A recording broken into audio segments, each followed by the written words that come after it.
Hello and congratulations on getting access to this video course on Facebook retargeting.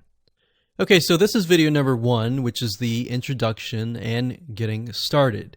So before we get started, I want to give you a quick overview of what's inside this video course so you know exactly what to expect. So obviously this is video number 1. Video number 2 is going to be a visual map of Facebook retargeting.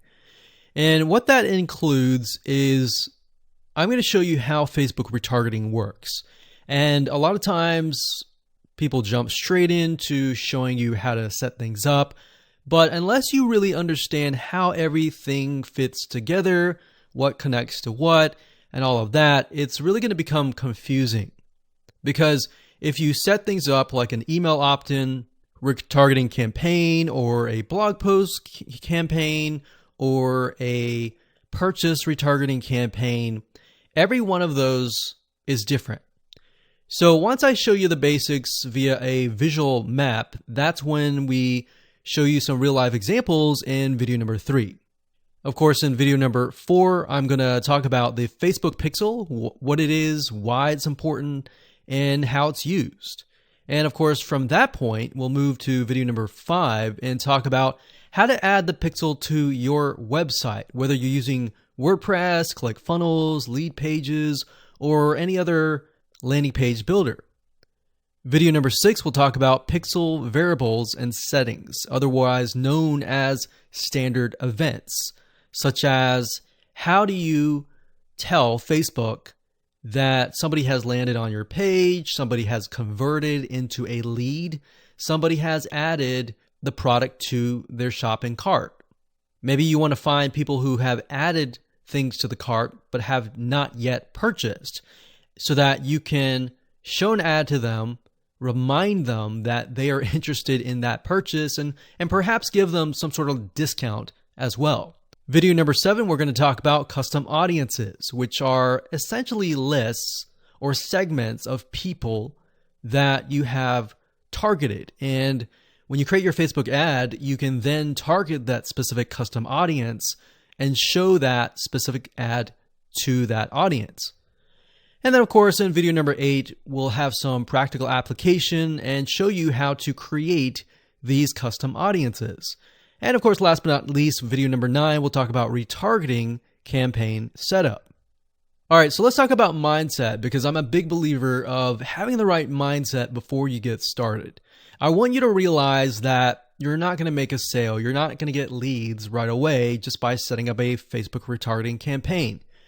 Converting visitors really does take time.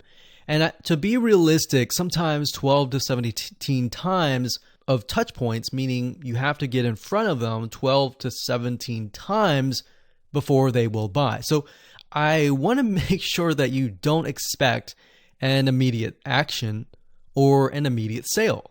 Now, to get started, you're going to need these things. You're going to need to have a Facebook ad account. And in doing so, you'll also need to have a Facebook business account. And you can go to business.facebook.com to get access to a Facebook business account. Now, having a business account is separate from the Facebook ad account. You'll obviously need money for ads, realistically at least $500 or more. This is not free by any means, but it's a great way to test things and find results right away. You'll also need to have an idea of how you are selling your product or service in terms of your website, in terms of your funnel landing page setup, meaning how many pages do you have in your funnel? Do you have 3? Do you have 4? Do you have 5? How many? So you want to have an idea of that before you get started, because it'll start to make sense once I show you around. And of course, you'll need to have some sort of mind map or flowchart software. And the reason for that is it will help you be able to map things out, map your own plan of attack out, so that you will be able to successfully implement everything that we're teaching you. Hello and welcome back. This is video number 2, and in this specific video, we're going to show you a bird's eye view of how Facebook retargeting works. So you may have a general idea of how Facebook retargeting works, but my goal here is to kind of give you a visual mind map of how all the pieces connect together. Because if I jump in and start showing you to do this, to do that, and I don't explain what things are and why things are important, I know that you will get confused, and I don't want to overwhelm you, so that's the goal here. So let's dive in. Obviously, this is going to be the visitor, and the visitor comes to a website, a landing page, whatever page that you want. Let's say that it is a blog post, and it could be a specific blog post. It doesn't matter. So they visit this blog post, and on the blog post, in order for us to know that they visited the blog post, there's going to need to be a piece of code. And that piece of code is called a Facebook pixel. Now, I'm not going to talk about that right now, but all you need to know is that the Facebook pixel tracks them. I'm going to talk briefly about the Facebook pixel later on because it can get kind of technical. So all you need to know right now is a piece of code that tracks them. It lets us know that they have visited this particular blog post. Now, bear in mind that if you want to learn how to set things up with different scenarios, what do you do with an opted page? Or what do you do when you're trying to get somebody to fill out a form? Or what do you do when you're trying to sell a product? Well, I'm going to talk about different real life examples in the next video. All right, so just keep that in mind. Let's just talk about the basics. Okay, so from this point, let's say it's a blog post, and maybe in this situation, what we want to do is whenever somebody visits this particular blog post, we want to create an audience specifically for this. All right, so whenever somebody visits here, they are going to have the Facebook pixel there, and then this visitor essentially will be added on this part to a custom audience. All right. And don't worry, we're going to explain all of this later on. Now, this custom audience is going to allow us to say, okay, anybody who visits this page is now added to this audience here. Now, why do you need an audience? Well, you need an audience because when it comes to trying to put ads up, so let's put this up. Let's do a Facebook ad.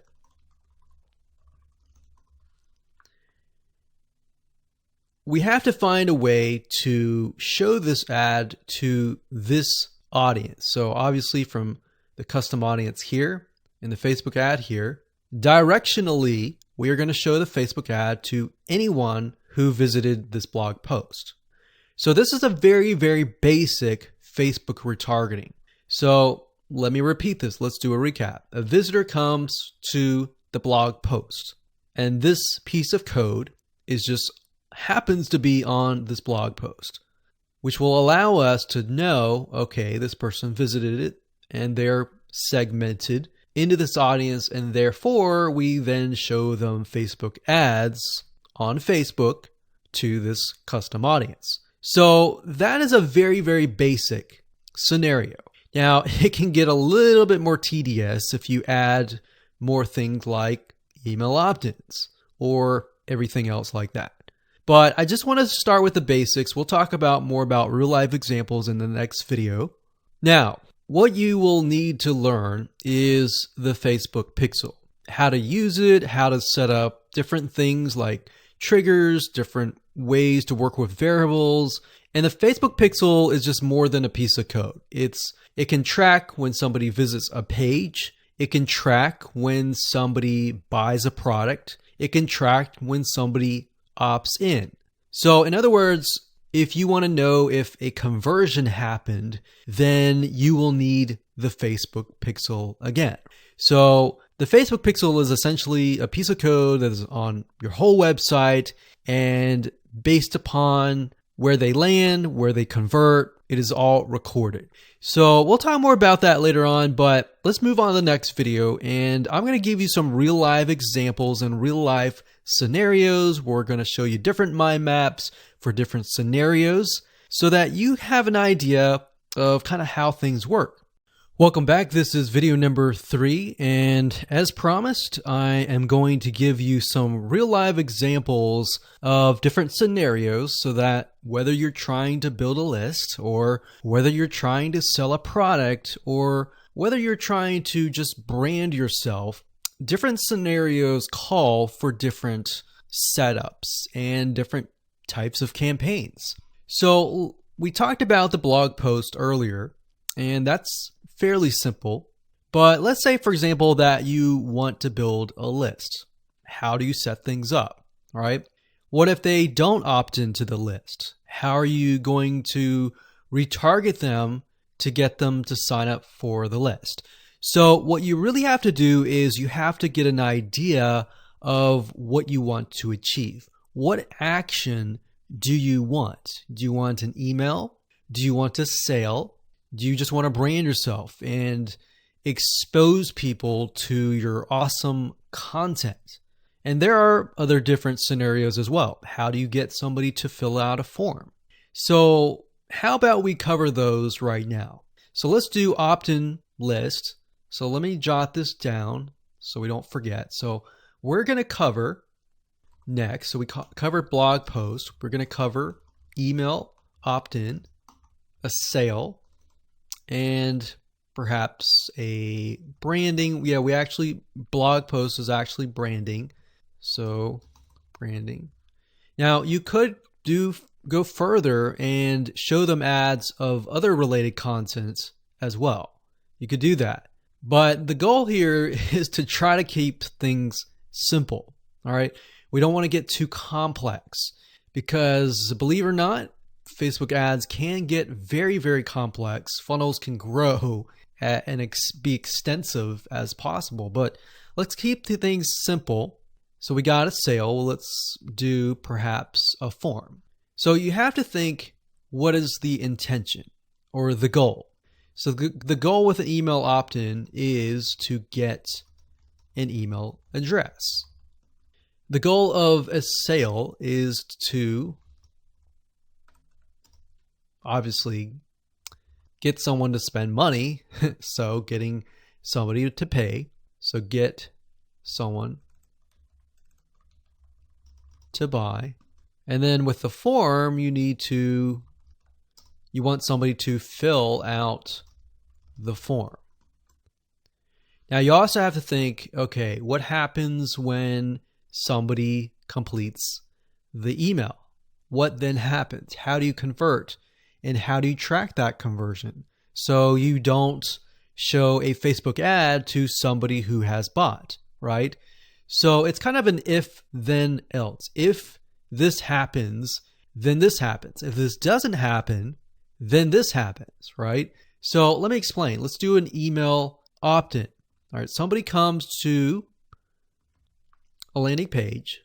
So we'll call this the email capture page. And then, of course, there's going to be a Facebook pixel on this email captured page. Now, I'm going to remove these because it's going to get a little bit longer. And I'm going to delete this. I'm going to actually copy this back, but we're going to move this over here. So if they fill out the email, what is after that? All right. What is after that? So after that, depending on how things are set up, if you got it set up with double opt-in confirmation, which means they have to check their email address and click the link and all that, and it goes to that page, or they fill in the email and it immediately directs them to the next page. Whatever the page is, we'll say page 2. This could be where the freebie is located. And you're going to need to have another Facebook pixel on that page, right? So if you think about it, the Facebook pixel needs to be on this page. Now, the only reason why we would want to show a Facebook ad is if they came to the email capture page, but they did not give us their email, right? In other words, if they did not fulfill the action, then you need to show a Facebook ad. If they did fulfill the action, you don't need to show the Facebook ad, unless, of course, you're selling a product. But like I said, let's keep it simple. So from this point, they either give us the email and then they land on this page. And this Facebook pixel will need to, we'll call it a conversion, and it will need to let us know if it actually converted. Now, if they did not, so we'll put over here,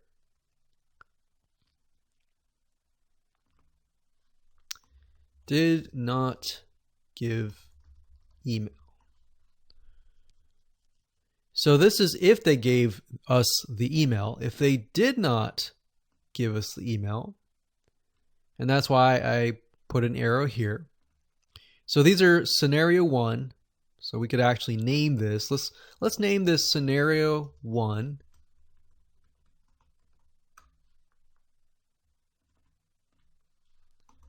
In scenario 2. And obviously scenario 2 doesn't have a page or anything. It's just merely they exited this specific page. If that's the case, we want to retarget them, right? So we are going to say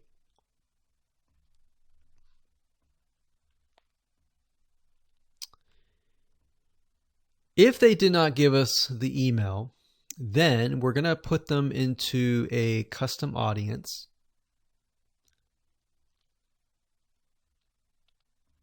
So in certain respects, what this is going to do is if somebody visited this page, but they did not visit this page, then we put them in a custom audience. If they visited this page and this page, then we do not retarget them. Now, it's going to be a little bit more easier to understand when I visually show it to you. But I just want to give you a bird's eye view here. So at this point, they did not give us the email, so therefore we add them to custom audience, and then we show them a Facebook ad. Now, we could add those who signed up into another custom audience as well. So let's say we want to build a list, and then we want to retarget them with a lot of great content or a product, for example, that we sell within the email. So different scenarios will require different setups. So that's one setup. That's an email setup. So not only are you setting things up for the if they fill out the email, but if they do not fill out the email. So the next thing we have is a sale. So you'll notice that it's actually very similar. If a visitor comes to a page, and this page can be the sales page, and of course we pixel them, and then they either buy or, so scenario, they buy, and that is a Facebook pixel conversion, or they do not buy, and then we add them to a custom audience and we show them a Facebook ad for the goal of trying to get them to buy. Maybe they're not ready to buy, right? So you could show a Facebook ad of free content that is related to the sales page. Because most likely if they visited the sales page, they're interested, they're just not sure, right? You could show them a Facebook ad to a coupon. So there are many different ways of doing this. So now you can kind of get an idea. It's very, very similar from the email to the sale. Any type of conversion is very, very similar. So now we have a form. So let's see here. We got sales page here. And let's do a form. So they come to the form, and our goal is to get them to fill out the form. So we got a Facebook pixel here as well. Of course, scenario 1, they fill out form, and then we have a Facebook pixel, and we're able to track that they did fill out the form. And scenario 2, they did not fill out form, so we want to retarget them with either really good content or something that speaks directly to them to try to get them to come back and fill out the form. And that can be the Facebook ad. So as you can see, anytime you have an action, it actually becomes very, very similar in the setup. So now that you have a better idea of the different real-life scenarios and examples, let's move on to the next video and talk about the Facebook Pixel, what it is, why it's important, and where to get it.